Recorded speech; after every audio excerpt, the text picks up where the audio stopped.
It's the end of the session. This is Bailey, and this is Bailey's roadmap to success. Bailey's a great little dog. I think she's just basically confused at where her position is in the house. She really didn't have any rules. The family is doing a really good job of exercising her. Even though she's a little dog, doesn't need as much, the family does probably a better job than like about 95% of my clients. Usually I ask them, how much exercise your dog gets, and almost all of them say exactly the same thing. Not enough. Guilty answer. So the guardians are taking her out for multiple walks, which is great, because if you don't get there enough exercise, that can lead to other problems. The next thing we talked about were rules, and rules are really important for dogs because they go through life probing to determine where the boundary or the limit is. Children go through life probing to see what they can get away with. Their goal is to get it. Dog's goal is also to get it, but also primarily to see where is the edge. When is somebody going to stop me and tell me that's the line or the limit? And so if I don't have any rules, after a while I get the impression that I am in charge. And if I feel like I'm in charge, then listening to the humans becomes optional.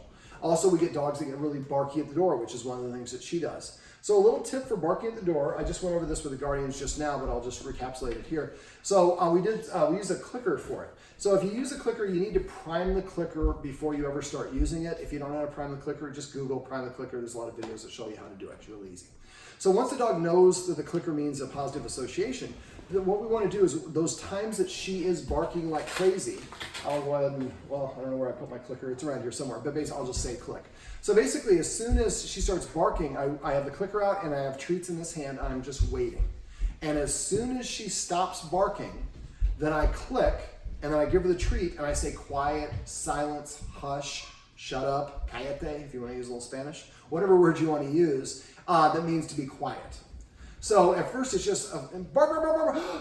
That's where you click. Even if it's just to take a breath, that's fine. A cessation of the activity is what we're clicking for. And the clicker is to indicate the precise second the dog did exactly what you want, and then I'm going to get a treat in your mouth as quickly as I possibly can. Remember, the treat goes in first, and then they hear cállate or whatever the word is immediately after the treat goes in the mouth, not just for this exercise, for every exercise. It makes the dog look more favorably on whatever the command word is. So as soon as the dog stops barking, you click and give it a treat and say silence. And then if it goes back to barking, click, silence. And eventually you get to bark, bark, bark, 1 second of silence, click.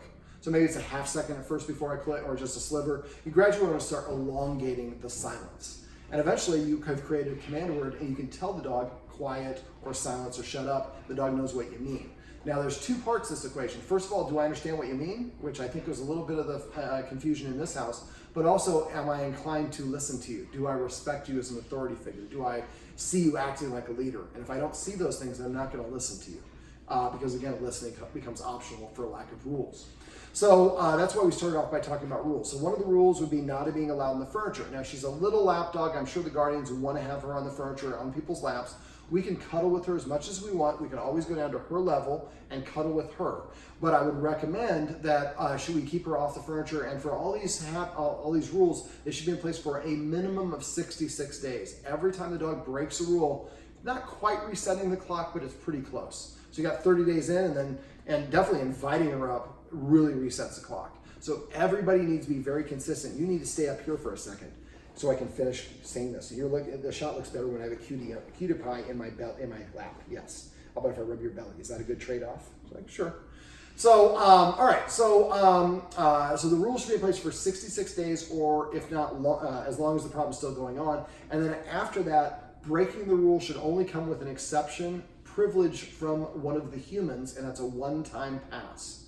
So she's not on the furniture. The first thing I do is teach the dog to get off the furniture. So what I do is take a treat. I'm going to leave these high-value training treats. These are what I've been using in the session. These are called Tricky Trainers. These are chicken liver. They're soft and chewy.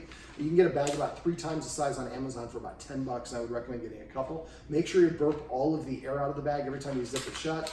I'm only mentioning this because the guardians were using the raw hides were soaked in ammonia, formaldehyde, bleach, and a lot of other nasty chemicals. Also, we're using some of the treats we don't like using because they also have known poisons in them, like milk bones, pepperoni, Beggin strips, and sausages. They're 4 of the 5 most popular brands of treats in the U.S. They all have yellow dye number 5 or something else that's been outlawed by the FDA. The USDA has not gotten around to labeling. I don't want to give my dog anything that's going to cause cancer.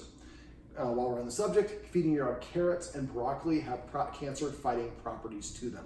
So I give my dogs carrots a couple times a week as bones. They'll just sit down and chew them. You'll have some interesting looking poop, but it's good to ward off cancer. It's good for chewing. And then I take a broccoli floret and I demolish the flower part on top of their food once a month as a kind of prophylactic way of dealing with cancer. Okay, so not being allowed in the furniture for a month, and then after that with an invitation, and only for good behavior, and definitely not up here, which is what she likes to do. At the same time, I would recommend getting a dog bed. We didn't go through it here. If you get a dog bed, I would recommend getting on Groupon. You want to get one that's a light cream or khaki, lighter than this color, white or a light gray. The reason for that is dogs' eyes are they're colorblind. They see it in blue, gray, yellow spectrum, blue, gray, green spectrum, excuse me. And so you don't want any pattern on it. You don't want a dark color, because if I put a brown tree here, it's gonna be hard to see. If I put a brown tree here, it's gonna be much easier to see because of the contrast. And I have videos on my website, and if I say video throughout the rest of this video, go to doggoneproblems.com, click on where it says dog training tips. On the right side of the page, there's a little search box. Type in whatever I say the subject name is or the subject matter. So dog bed, just search for that. I have a bunch of videos that show you how to condition your dog to want to go to the dog bed. I also talked to the Guardians about coming up with a list of fun command words. Dogs can read facial expressions. So it's important to come up, it's not important, but it's beneficial to come up with words that make people smile and laugh. If I want my dog to lay down, I say crash, and she flops down, people laugh. That motivates the dog to want to do that for the rest of their life. It should be one-word commands. We'll make a list of the official command words and tape them in the refrigerator. If somebody's saying a different version of the command, we say vocabulary, and the person says, thank you, come, instead of come here. We don't realize how often we say versions of the word or different words that mean the same thing, that to a dog, it's different command words they have to learn. So don't say good sit, just sit. Or if it sits, good girl when she sits, well, I hear good girl when I sleep, when I come, when I go, when I poop, when I chew the toy. It means everything, so it doesn't mean any one specific thing. If you say the command word only, the dog can learn up to 82% faster. And so it's just really beneficial. Some people use a marker like yes, sit. That's to indicate I'm happy with you. I don't do that a lot because my opinion is that we're already giving the dog attention. That's pretty validating for them. Okay, so other rules: not being allowed to be in the kitchen when we're preparing food, not to be allowed around the dining room table when we're eating. If the kids or anybody's allowed to have a snack here, the dog should not be allowed within a 7-foot boundary of them while they have the snack. The rest of the time, the dog can go in the kitchen. You can go around the dining room table, just not when we're eating food. You might want to temporarily put painter's tape down or masking tape down so you see where that line is for a week or two to help establish it. Remember to do a practice session, practice with microwaving the bacon or the roast beef, and then do your cooking prep. Get all your ingredients out, turn the stove on, turn the oven on, bang some pots around, some pans around. It sure smells like you're cooking, it sure looks like you're cooking, but every time I cross the threshold, you're jotting on the spot, because when you're doing this, you're keeping your eye on the dog, but don't look at the dog like this the whole time. Be like you're the beach and there's somebody of the other sex that you want to check out while your partner's there, until you get a quick look while they don't look. So be very sly about it. Let me see. So those are not being allowed the dining room table or the kitchen when we're preparing food, and we're going to microwave some bacon or roast beef or ham or something like that, and then simulate sitting at the table and simulate eating or simulate cooking. And once the dog sits or lies down beyond the boundary, that's when you can start your actual eating or your actual cooking. And after doing this for a week or two, you shouldn't have to really do it very much. Just a quick little reminder. Now, I showed the Guardians how, another rule is the dog has to eat after the humans eat first. Remember, human eats 5 or more bites. And then we're going to tell her to sit before we let her out the door. Go to the door and say sit once. If she doesn't sit within 3 seconds, sit down nearby, wait 1 minute, then go back to the door and tell her again to sit 1 time only. The more you say it, the less you mean it. If you repeat a word, you'll train your dog to ignore the word, so don't do it. So in this case, the dog wants something that I control, access to outside. So if the dog doesn't sit right away, then I walk away for 1 minute the first time, then 2 minutes, then 4 minutes, then 8 minutes. I keep double length of time. And eventually, when I go to the door and say sit, the dog sits down, and as soon as its butt is on the ground, fly the door open as fast as you can. After a while, the dog will go sit at the door as a way of asking to go outside. Most of us train our dogs to misbehave. This is a good example. The dog comes out from the backyard and comes and sits at the door and says, hey, I'd like to come inside. Whimpers a little bit. Anybody see me? I'm out here. Stands up, paces back and forth. Anybody see? Well, I jump on the door. As soon as it jumps on the door, we don't want our door damaged, so we go and open the door. Anything your dog is doing when you pet it is what you're specifically amplifying or rewarding. And so if you pet your dog when it jumps, or go let the dog in when it's jumping on the door, you're training the dog. Jumping up on the door is a great way to ask me to come inside and get me to open the door. Same thing if she jumps up on us. She jumps up on me and I pet her, I'm rewarding her for doing that. And that's troublesome in multiple aspects, because if a dog jumps up on you, that can be a way of claiming you as their property. So now the dog might be even more confused. Well, I claimed her, and for dogs, anything they're doing when you pet them is what you're rewarding. Anything they do in your presence that you don't disagree with, you're saying, I give 2 thumbs up to. So if your dog's barking at you for attention, you would ignore that because the dog's goal is to get your attention. But the dog's barking at a squirrel and you don't disagree, the dog's like, I'm cool, they're cool with me barking at the squirrel. Now, I wouldn't yell at the dog, I would just go over there, insert myself between the window and the door and the dog, and walk towards the dog and make the dog move away from the door. And if you've developed the quiet or the hush or the kayate command like we talked about earlier, you could say the command. If the dog doesn't do it, then I would walk over there and make the dog move away. Let me see what else. The dog goes to a daycare that I like. However, daycare can actually have a negative impact on dogs for potty training while they're being potty trained, because they don't take them outside, they just pee in the room and they clean it up.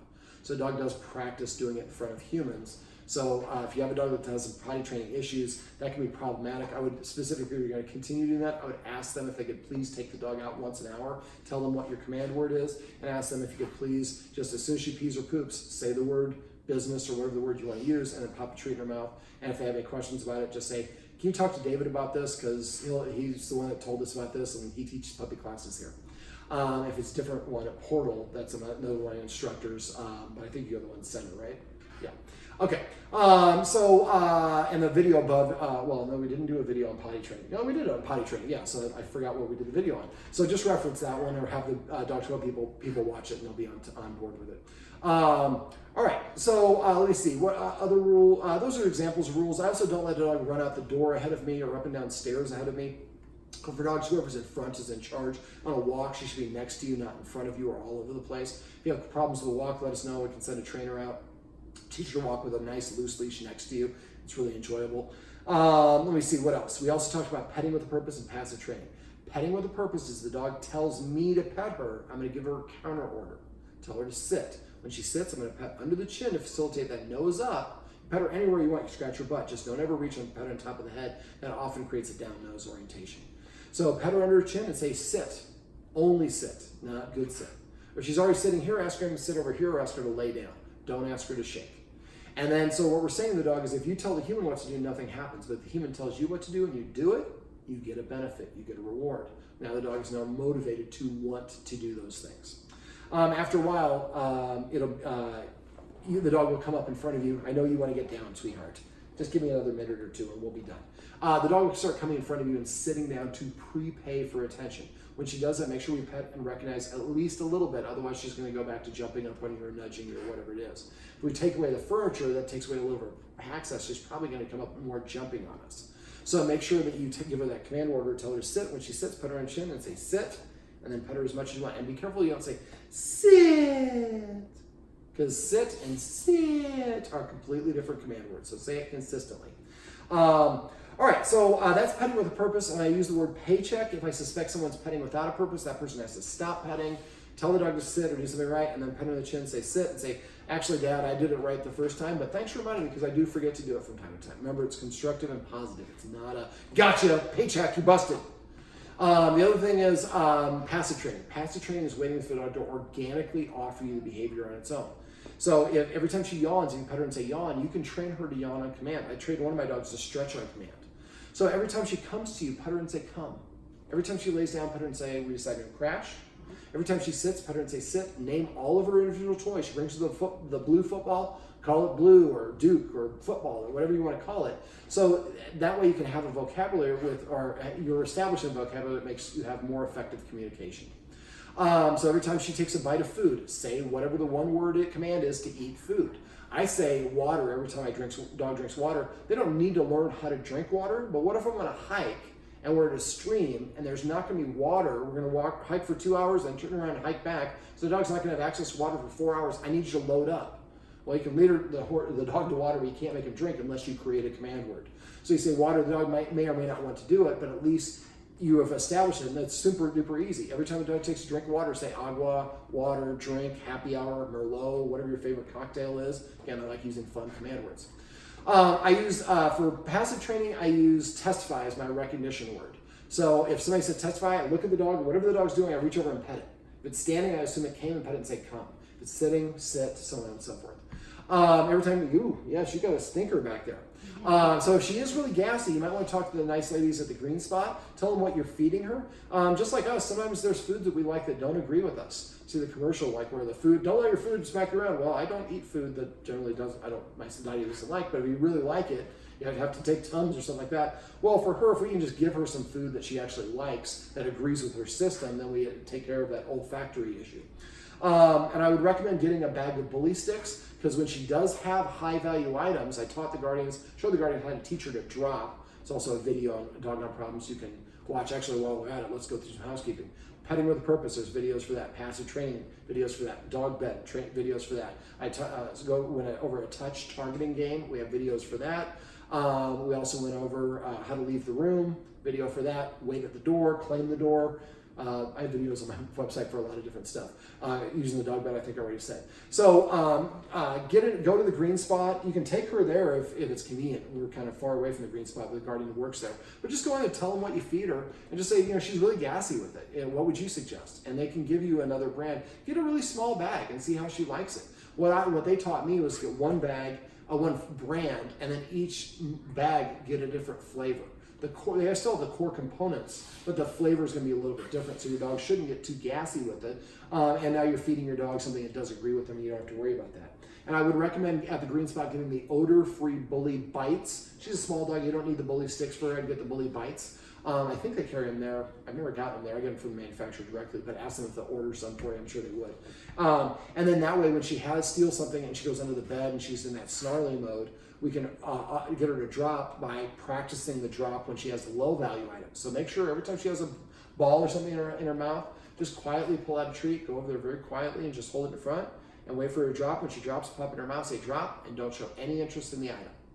If you do that enough with low value items and they drop, she'll spit anything out, and then you give her the treat, and if it's something that she's not allowed to have, you take it away, and then you give her a bully bite or a cow knee, something like that. So now it's a trade. Okay, I don't feel the short end of the stick, but the more we physically take things away from dogs, the less they want to do it.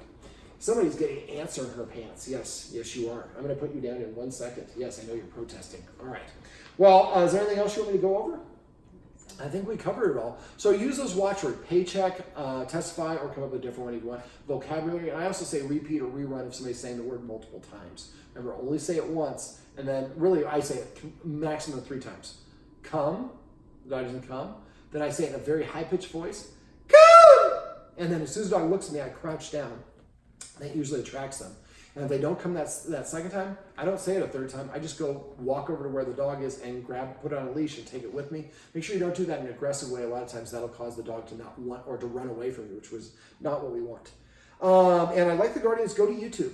There's somebody in the house that really likes training dogs, and she seems to have a good skill set for it. Maybe she'll come in and get a job for me in a couple of years. But go to YouTube with her and just look at the level of difficulty. Sometimes they pick stuff that's too hard. But you can teach your dog to wipe its paws on the floor, to play hide and seek with your dog, bang, you're dead, roll over, crawl, sit pretty. There's a million things you can teach your dog, and that'll really help the dog respect the guardian a little bit more as an authority figure. So just go to YouTube and look, make sure it's positive reinforcement only. Don't teach your dog anything that requires punishment, because we want the dog to want to do the thing, right? Well, this cutie is Bailey, and she's got ants in her pants, so I'm going to wrap up this video. This is her roadmap to success. Remember, everything you do trains your dog, only sometimes you mean it.